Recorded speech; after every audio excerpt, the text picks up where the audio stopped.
అండి అందరికీ నమస్తే. Welcome to my channel Susie vlogs. ఈరోజు స్పెషల్ పచ్చిరొయ్యల బెండకాయ పులుసు అండి. దీని తయారీ విధానం కోసం కావాల్సినవన్నీ మనం రెడీ చేసుకుందాం. ముందుగా పచ్చిరొయ్యల్ని క్లీన్ చేసుకోవాలండి. ఉప్పు పసుపు వేసి శుభ్రంగా కడిగి పెట్టుకోవాలి.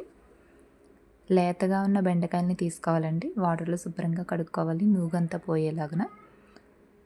ఇవి క్లీన్ చేసుకున్న తర్వాత కట్ చేసి పక్కన పెట్టుకోవాలండి. పులుసుకి ఇంత పొడుగ్గా కోసుకోవాలండి. ముక్క మరీ చిన్నగా కొయ్యకూడదు, విడిపోతుంది. నేను ఒక ముగ్గిన టమాటా తీసుకున్నానండి, కట్ చేసి పక్కన పెట్టుకున్నాను. 3 పచ్చిమిర్చి తీసుకున్నానండి, అవి మధ్యలోకి చీలుకొని పక్కన పెట్టుకోవాలి. 3 చిన్న ఉల్లిపాయలు తీసుకున్నానండి, అవి కూడా కట్ చేసి పక్కన పెట్టుకుందాం. కొంచెం చింతపండు నానబెట్టి పెట్టుకోవాలండి.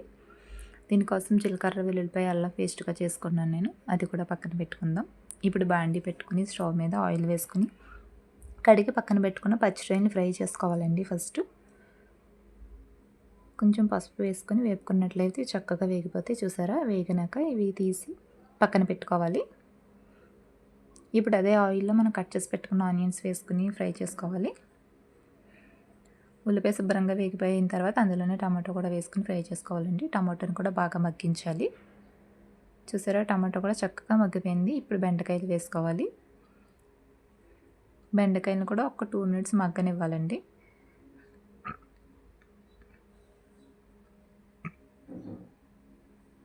ఇప్పుడు ఇందులో కారం వేసుకోవాలి, మనకు రుచిని సరిపడగా. నేనైతే 2 చెంచాలు కారం వేసానండి. మీరు తక్కువ తిన్నట్లయితే తగ్గించి వేసుకోండి. 1 చెంచా ఉప్పు వేసుకోవాలండి.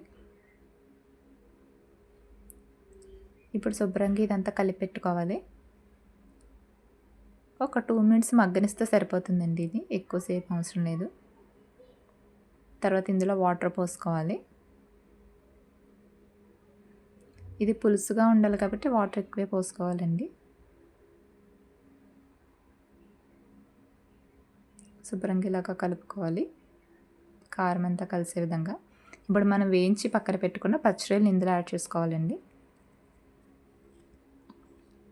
బెండకాయకి రొయ్యకు కూడా ఇలా ఉడికించుకున్నట్లయితే చక్కగా కారం ఉప్పు బాగా పడుతుందండి. చక్కగా ఇలాగంతా కలుపుకున్న తర్వాత మూత పెట్టుకుని ఒక 5 మినిట్స్ ఉడకనివ్వాలి. ఇప్పుడు ఒకసారి మూత తీసి చూద్దాం, ఉడుకుతుంది. చూసారా చక్కగా ఎలా ఉడుకుతుందో.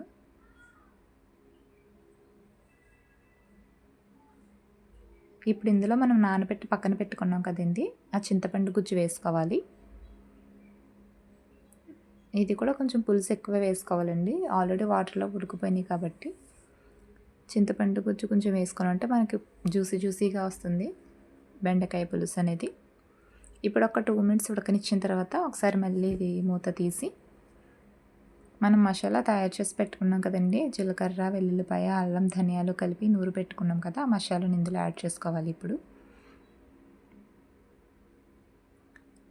ఇలాగ పులుపు వేసిన తర్వాత ఒక మరుగు వచ్చిన తర్వాత మసాలా యాడ్ చేసుకుంటే బాగుంటుందండి. మనం కట్ చేసి పెట్టుకున్న గ్రీన్ చిల్లీ కూడా ఇప్పుడే వేసుకోవాలి. పులుసులకు ఎప్పుడూ కూడా పచ్చిమిర్చి పులుసు మరిగేటప్పుడు వేస్తుందండి. ఇప్పుడు ఇందులోనే ఒక చిటికెడ పసుపు వేసి మరొక్కసారి కలిపి మూత పెట్టేద్దామండి. ఇది ఇంకా పులుసు మరిగే వరకు తీయాల్సిన అవసరం లేదు. ఇందులో అన్నీ మనం వేయాల్సినవన్నీ వేసేసాం కాబట్టి చక్కగా కలిపేసి మూత పెట్టి ఒక్క 5 మినిట్స్ దీన్ని ఉడకనివ్వాలండి. మనకి చక్కగా గుమగుమలాడే బెండకాయ పచ్చిరొయ్యల పులుసు రెడీ అయిపోతుంది. చూసారు కదా, పులుసు చక్కగా తయారైపోయింది. ఇప్పుడు మనం సర్వింగ్ బౌల్లో తీసుకుని సర్వ్ చేసుకోవడమే. చూసారు కదండి, వీడియో నచ్చినట్లయితే లైక్ చేయండి, షేర్ చేయండి. Thank you.